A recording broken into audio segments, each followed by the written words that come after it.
Alright gang, we're getting ready to throw the belt on.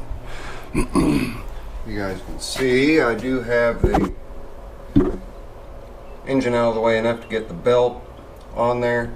I'll throw the starter generator on and we'll get that all secured down and bolted down before we put the excuse me, before we get the drive shaft connected back together. Just want to make sure everything is A-okay with the starter generator, that it'll crank it over. Sometimes these starter generators have they get a little weak over time, so but that's where we're at. So hang on, I'll show you the progress. Alright gang, I've got the belt looped around the pulley. Now we've got to remove these two bolts so that we can install the top plate that has the bracket for holding the starter generator. Alright gang, lesser of two evils was just to whack off the extra piece that was interfering here. So I just whacked it off, no big deal. Don't need it anyway. And also, I'm doing a different exhaust. So the heat shield that was on here, that's for this muffler to keep from blistering the paint on the hood. We don't have to worry about that either. So the heat shield does not need to go back on. This is the heat shield right here. It would normally rest right there so that it was covering the muffler and blowing the air down out away from the hood to keep from scorching the paint on the hood. A lot of people take these off, wind up with scorched paint and wonder why. That's why, because your heat shield's not on there. But we're not going to have scorched paint problem because this is going away and something a little cooler than this is going in its place. So we've got this mounted. We haven't torqued it down yet, so let's get her torqued down. We've got our torque wrench already set to 196 inch-pounds. We'll run her down until we get our click.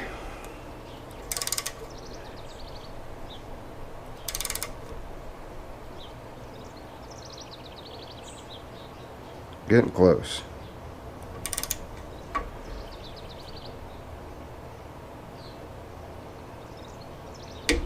There we go, right there. Okay. Oh, the drill's in the way. Let's get that out of the way. There we go. Knocking everything over. Right there. We're good. Okay, next we'll put the bracket on. And after we get the bracket on, we will put the starter generator on. Okay. Sucker's going to go in just like that. So we need to take these two bolts out.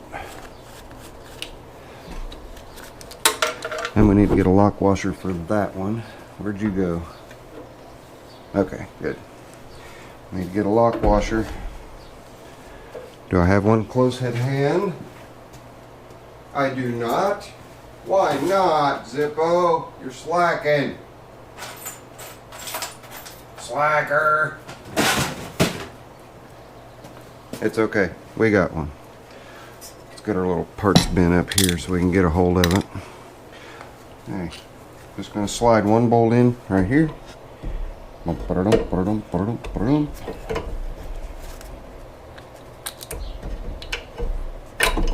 There's one. We'll get the other one in there. If the starter generator will cooperate. Come on, little guy. There you go. Fits this bracket real nice. I don't have to worry about shims in between. Now we're going to just rest the belt on the starter generator to make sure that we are in the ballpark here.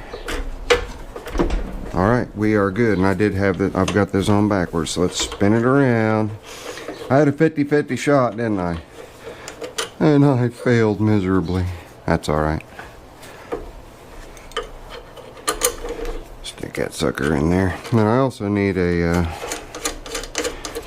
5/16 bolt to put, loosen that a little, in that hole right there. Where did it go? It is right here. Come on, Festus. I hesitate to say what I usually say because this is a family-friendly channel. Alright gang, now that we have everything out of the way, we can see the wiring, and we can see why we were smoking wiring. You see right here, this wire, there is no insulation on that wire whatsoever. Here's the insulation. All burned off of it, right here. And then here's the other one, right here. Insulation's all burned off that one. Why? It was wired directly to the battery posts on the starter solenoid here and here, instead of being wired down here. My hand keeps getting in the way. Instead of being wired down here on that wire, which is the trigger wire for the starter solenoid to do what it's supposed to do. Fun, huh? And then we have wires stuck to those wires. We have a bare wire right here that is going to the key switch that is attached to nothing at all, which, you know, that's never good. It may be for the lights, we're not sure what it's for. And we have another wire down here that is not connected to anything either. It is on the battery terminal, so I don't know if this thing was charging or not, because let me pull this wire here and see where it goes. It goes up into this harness. Okay, looks like that wire that I just showed you should have been connected to the battery to charge the battery. This one right here, this terminal over here is the one going to the battery positive. So this is the terminal that should have had this wire on it, not connected to the starter switch, but connected to the, which you can't see, to the alternator wire. So no charging was going on. So we're going to put it together, test it, see if it's charging. If it is charging, great. If not, we've got the starter generator on, and it is a good one, so we can just throw a voltage regulator on there, flash the voltage regulator, and we should be back up and running and charging the battery. It's pretty key when you've got one of these that you keep your battery charged, right? Right. The amp meter that's in here has no amp arm. The amp arm is gone altogether, and I'm touching it right here. It's there, it just up top.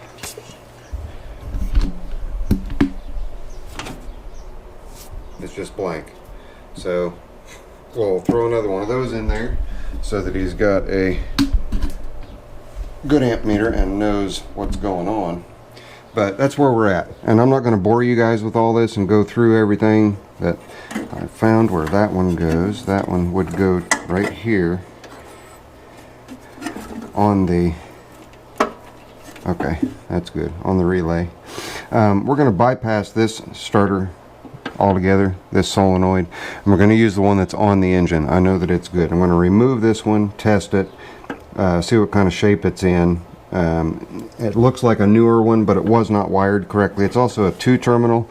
We don't need a 2-terminal. Single terminal's fine. It uses the frame as the ground, and a single terminal, which is a single trigger. So we may even be able to eliminate the push button starter altogether on this and go directly to the key switch and have it operate the way that it should. So as I go through and I decipher things and I see exactly what's going on, here's some more burnt up insulation for your viewing pleasure. But as soon as we get through it and I know exactly what's going on, I get these wires tidied up, get everything put together the way it needs to be, I will show you guys again what I have come up with to make sure that this sucker is going to give Sean lots of years of service. So you guys stay tuned. How do you test an amp meter?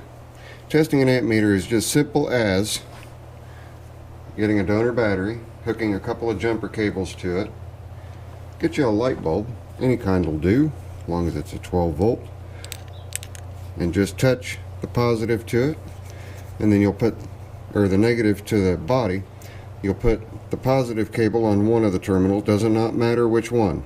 Doesn't matter which one, because this is a pass-through, okay? And then you just touch the other terminal to the end of the light bulb. Watch the light bulb turn on. Okay, you see the light bulb turning on?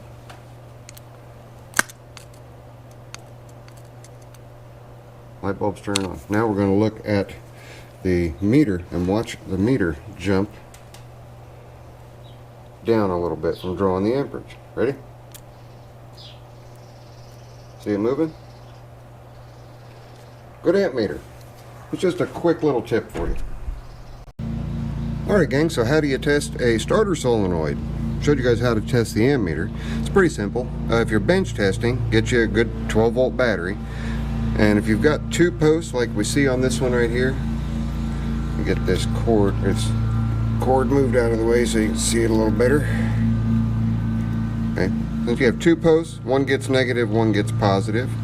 Alright, and this black wire right here is connected to this other black wire going to a test light. That's all that is, just a test light. If I took that off, all you're going to have is one negative wire on one side and then run a positive wire to the battery, alright, just like you would have it hooked up. And then this is your intermittent. If you listen, hear that click? But you want to make sure it's throwing power over to this side. So how do you do that? Well, just put a light in there. One side to ground, which is why I had this one over here, and one to the terminal. And then when you touch over here, if this is a good starter solenoid, when you hear that click, it's going to make contact with both posts and throw power to this one, which should light the bulb. Alright, we ready? Let me get that out of the way. There we go. Okay, see? We're just going to touch this right here, which we have connected to positive battery. That's how you tell if a starter solenoid is good or bad. Easy enough. That's it. Alright gang, I shot a lot of video yesterday on the 7116 with the loader, Kwik-Way loader. I'm going to use some of it, but not a lot of it because it was just crap. But I ran into a bunch of issues, so I'm abandoning my original plan. I'm just going to have to rewire the entire thing. But in the meantime, this is going on a trip tomorrow, and Mama Sue wants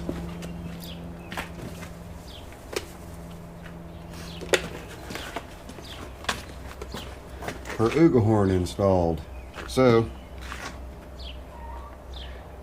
all I've got to do is just bolt it in up underneath there, disconnect the wires from the existing horn, plug them into this, and it's done. So real quick and easy wiring job. I'm going to get that done, then we'll get on to the 7116 Kwik-Way loader tractor, and I'll show you everything that burned up in it and everything that was bad in it, what I've already changed and what I've done. So stay tuned. And 15 minutes later,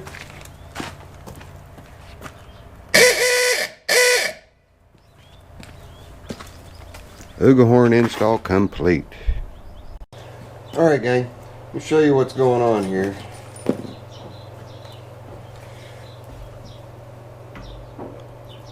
These are some of the wires that I pulled out. I've got other fried wires in there, so we have to rewire pretty much the entire works here.